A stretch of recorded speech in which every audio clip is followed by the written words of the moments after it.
Just before we do bring everybody in here, we will have some members of the victim's family who are here today that will be providing a statement. They will not be answering any questions. They will not be providing any interviews afterwards. I just want to lay that ground rule, okay? All right. I'll have everybody in here just a moment.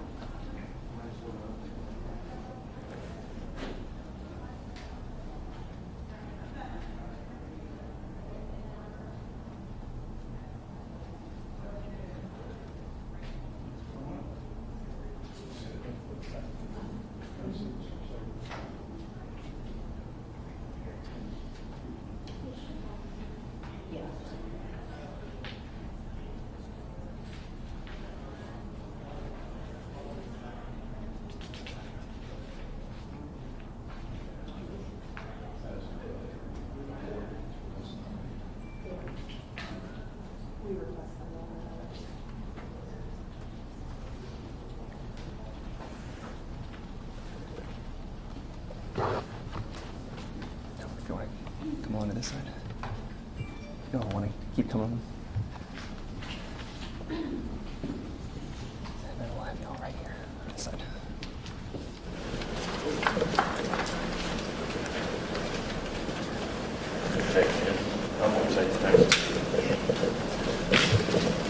All right. Good morning, everyone, and thank you all for being here. My name is Tim Lupo. I am the Public Information Officer for the Roswell Police Department. We're here today to announce that an arrest has been made in the investigation into the 1988 murder of 8-year-old Joshua Harmon. Joining us today are members of our command staff, Criminal Investigations Division, as well as agency partners that played a critical role in bringing us to where we are today.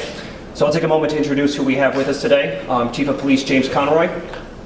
We have Lieutenant Jason Westcott, Detective Zach Kowalski, Detective David Zagan, Officer Jennifer Bennett, Deputy Chief Linnea Rivard, Captain Noah Kaplan, and Detective Sean Thompson. Present from our agency partners as well, we have Executive Director of the CJCC, Jane Neal, Amy Hutzel, Program Director of the Sexual Assault, Child Abuse, and Human Trafficking Unit of the CJCC, Assistant Special Agent in Charge Lisa Verassi of the GBI, and Chief Deputy of Morgan County Keith Howard, formerly of the GBI.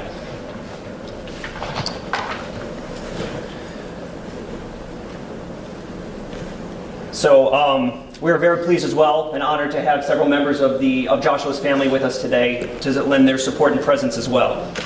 I will begin providing an initial summary of the investigation. We will then hear from Roswell Police Chief James Conroy, followed by Assistant Special Agent in Charge Lisa Verassi of the GBI. We will then have comments from members of Joshua's family as well. Chief Conroy will then return to address any questions that you may have related to this case. With that said, I will begin by providing an overview summary of the case in the form of our press release. The Roswell Police Department has made an arrest in the 1988 murder of 8-year-old Joshua Harmon. James Michael Coates, age 56, of the city of Woodstock, was taken into custody July 21st and booked into the Fulton County Jail on multiple charges, including murder. Roswell detectives arrested Coates after DNA evidence collected from the crime scene linked him to the murder. On May 15, 1988, Joshua Harmon was reported missing by his parents after not returning home for dinner. After extensive searches over the following 48 hours, Joshua's body was discovered in a wooded area nearby to the Raintree Way apartment where he lived. Roswell detectives, in partnership with the GBI, investigated the case extensively and collected valuable evidence, but the case went cold. Investigators regularly revisited the case over the intervening years in pursuit of justice for Joshua and his family, and evidence was consistently re-examined to keep pace with evolving leads and advancing technology. In February of this year, with the permission of his family, Joshua's body was exhumed in hopes of identifying further evidence. In March, the Sexual Assault Kit Initiative Task Force, a subset of the Georgia Criminal Justice Coordinating Council, provided the Roswell Police Department with funding to pursue additional DNA testing on evidence from the crime scene. Recently, investigators received the results of that testing performed by an independent laboratory, Cybergenetics Incorporated, which linked Coates to the crime. He was taken into custody without incident on a traffic stop the morning of July 21st. At this time, I will now turn it over to Chief Conroy. Thank you. All right, good morning. After 33 years, 2 months, and 6 days, we have made an arrest in the murder of Joshua Harmon. To the Harmon family, this is a tragedy that no family should endure. The death of Joshua and the fact that his killer remained free for such a long time is unimaginable. I hope that this arrest brings your family a sense of closure. I only wish that Josh's mother, Sherry, could be here today. But what I do know is that she is with Joshua, and they are looking down on us, and they are happy with these developments. This arrest was a team effort involving many of our partners. As you heard, the GBI, Criminal Justice Coordinating Council, were instrumental in helping us. The men and women behind me, and those who could not be here today, deserve to be thanked and commended. These officers, detectives, special agents, attorneys, scientists, retirees never gave up hope in solving this case and bringing Josh's killer to justice. They are truly heroes, and I thank each and every one of you for your dedication and perseverance. Shortly after I was selected to be Chief of Police for the Roswell Police Department, and before I started, I attended a law enforcement event where I met 2 retired GBI agents. They pulled me aside, congratulated me on coming to Roswell, and said, when you get there, we want you to pull up the Joshua Harmon case. We want you to look into it. It's a case that haunted them for many years, and they felt that it was still solvable. In my first days at the Roswell Police Department, I met with our Criminal Investigation Division. Detective Kowalski was in there, and he asked me my position on cold case homicides. So being a former homicide investigator myself, I told him I'm supportive in investigating them, and I feel that we owe it to the victims to periodically review these cases and pursue every lead that we can. He then discussed the Joshua Harmon case with me, and I committed that I would provide the needed support, funding, and resources to investigate this case. DNA is an expensive proposition, and I was able to reach out to some of our partners at the GBI and the Criminal Justice Coordinating Council to help cover some of those expenses and provide assistance as needed. With the assistance of our partners, we were able to secure the evidence needed to file charges in this case. In a moment, we're going to take some questions, and as you can imagine, this is a very complex case. We still have a lot of work to do. As such, we will not jeopardize the prosecution by discussing specific details of the investigation or specific evidence involved. We will happily take any questions and remind you that this case will be tried in the court of law and justice will be served. I would like to invite up a representative from the GBI to speak. Lisa, if you want to come up.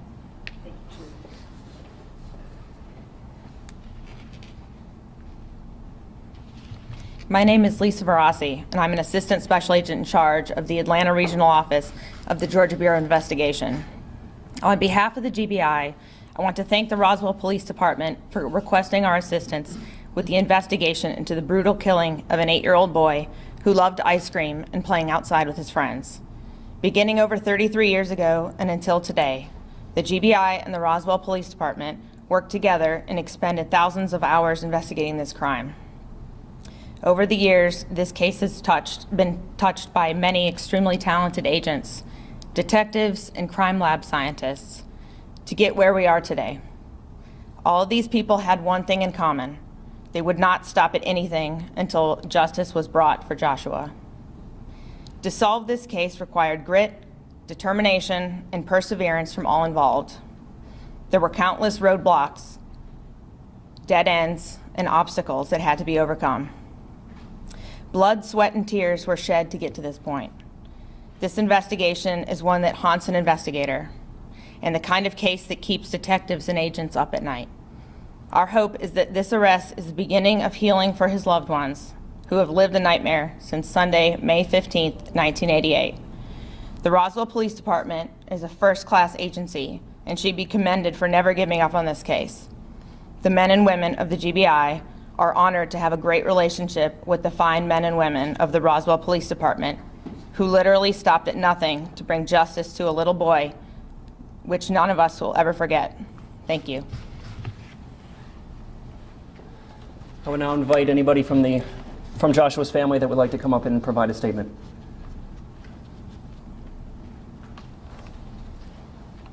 Feel free to introduce yourself as well. Hi, my name is Marlene Carlisle. I am Sherry Harmon's sister and Joshua's aunt.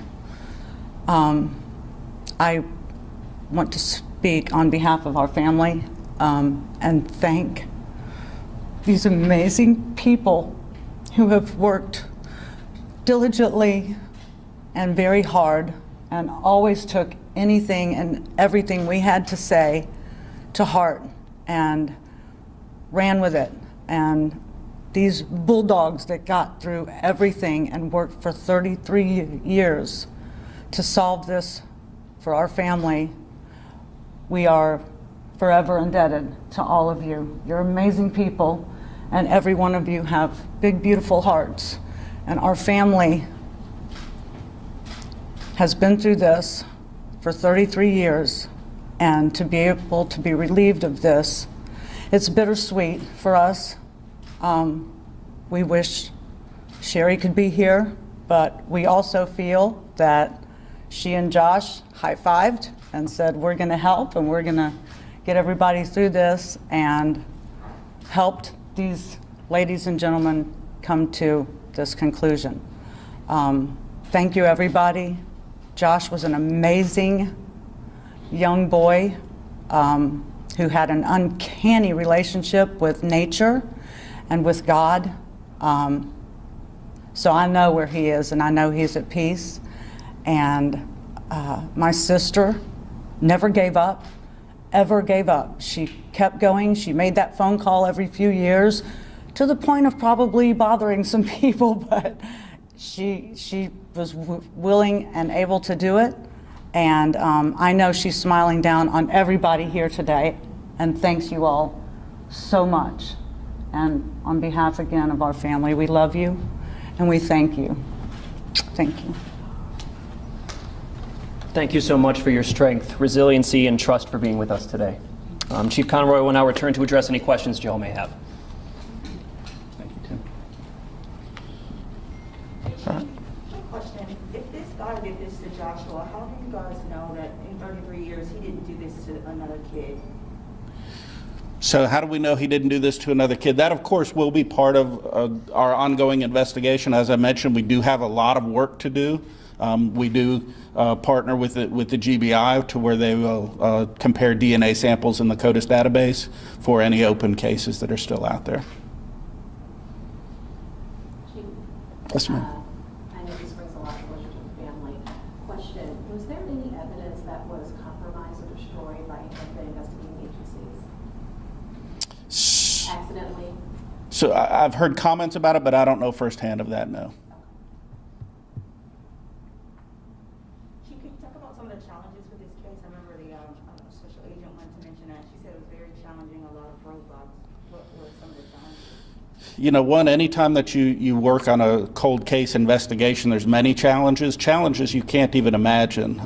Right before I came out here, I did a little bit of math, so Detective Kowalski, who was instrumental in this case, was not even born when this incident occurred. You have many retirees, many people who worked on this case that are now retired or have since passed away. Finding evidence merely from cases that old is very difficult. There's a lot of challenges, and that's why I say we have a lot of hard work to do. We've been in heavy contact with the district attorney's office, because getting the evidence to make an arrest is one thing, but then getting enough evidence and presenting that in a court of law to get a conviction is another thing entirely. And just speak on that. I mean, with age and time, people forget certain parts of the story. How miraculous is this that you guys were able to kind of get this thing finally to come together? So to make to be able to close a cold case is a very rare feat. In my career, I can think of one at DeKalb that we had that was a cold case, and in this case here at Roswell is the only two that I'm familiar that I've worked on. I have had cases where we've made arrests and they went to trial perhaps 25 years later. But by that point, we had already had search warrants in place and knew who we were charging. So it's vastly different to go back and investigate. But when you have advances in technology such as DNA, which was instrumental in this case, we have to periodically review that. You know, when this occurred in the late 80s, DNA was not a very common thing. And as DNA evolves, then we must continually go and reevaluate all the cases we have and the evidence that we have. And as I mentioned, it is a very expensive proposition. So we do have to reach out to our partners at the CJCC and the GBI and these private labs in order to get this information processed in a timely manner. Now, who spoke with the family? When you guys finally broke this case, I don't know which one of you guys were up there. After so many years, I know she spoke about her sister would call every now and then. And then originally you're like, hey, there's nothing going on, we're still, and then finally be able to go, hey, we have something.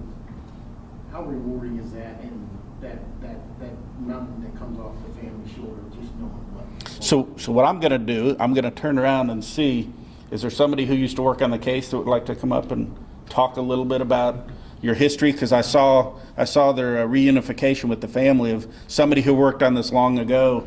Detective Bennett, I know, was working with Sherry quite a bit on this investigation. But come on up and tell. So from my perspective, it's very emotional. It's like a marriage, having a child. It's really hard to put into words the emotion and the feeling you feel. Certainly there's sympathy for the family. They have the lost one. This case was about Joshua. I mean, this case was about him being the victim. Everyone I met throughout my involvement in this, which was over 20 years, was always passionate about making sure they solved this case. Sherry was the catalyst for that. Yes, my involvement was generated by the fact that she wrote a letter to then director Buddy Nix. He was the new director at the time, and she was asking him to please look into this case. Mr. Nix came to me and asked me to look at that from a cold case perspective. So having lived through that emotion of talking to Sherry at the time, sharing emails through the years, absolutely. I didn't know the family as well as the rest of them here that lived in Roswell, but certainly those emotions to me are miraculous is the word you used, and that's probably the word I would use to say bringing this case together is a miraculous feat. And I don't disagree. I think that the blessing in this is the glory to God. Sherry, Joshua, reunited. I do believe that they're the ones that said, let's get this thing started, and they brought the evidence forward that we were able to use in this case. So, What's your first and last name? Keith Howard. Thank you. Title? Do you have a title, Mr. Howard? Yes, sir. I'm the Chief Deputy of Morgan County. Chief, are you able to say at all kind of how he was able to even be with Joshua? Was he kidnapped? I looked at the list of charges. How did that even happen when he was with the suspect? Yeah, and that's some of the evidence that I don't want to get into just so we don't jeopardize the prosecution in this case. Chief, can you tell us the tips that led you all to Coates, and can you confirm if he was arrested while in the back bedroom room? So I'm going to defer to our detectives. Again, I don't want to give many details, but do we want to give any of the details of the arrest? Yeah, so my understanding, yes, when we arrested him, he was a passenger in an Uber. And we had arrest warrants prior to that traffic stop. Another hard question, just real quick. Was he known to the family at all? I mean, just because I'm looking at his picture, he seems like an older gentleman. I don't know if there was any connection, or because back in those days, you know, I mean, it was a little different, and you really didn't, you know what I mean. But now times are different. But was there any connection between him and the family before that kind of deal to? Yes, there was.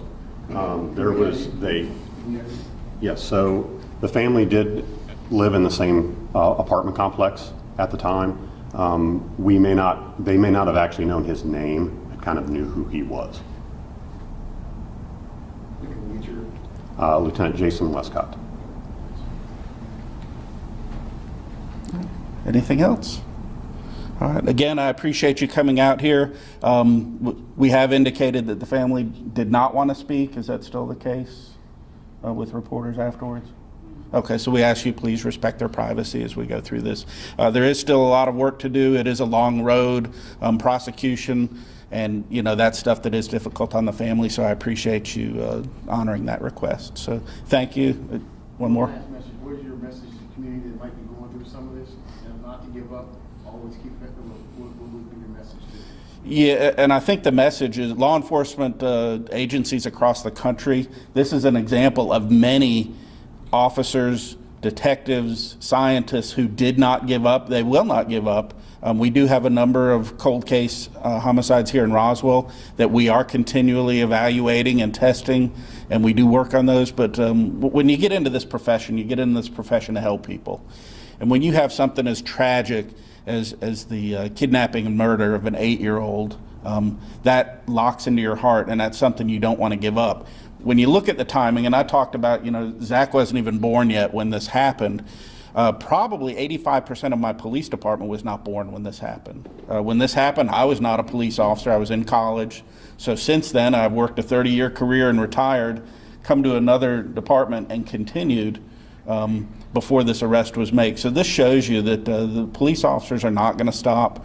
We will continue until justice is done. All right. Okay, thank you, everybody, and have a great day.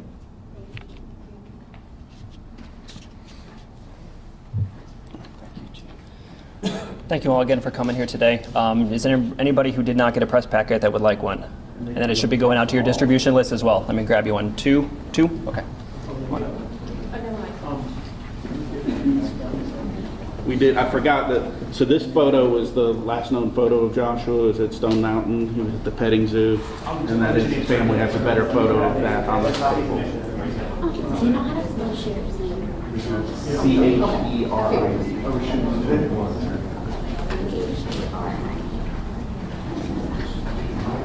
And her last name was Harmon.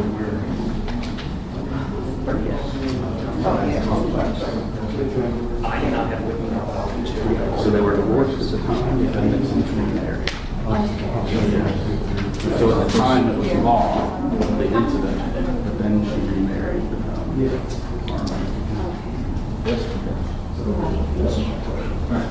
Complex.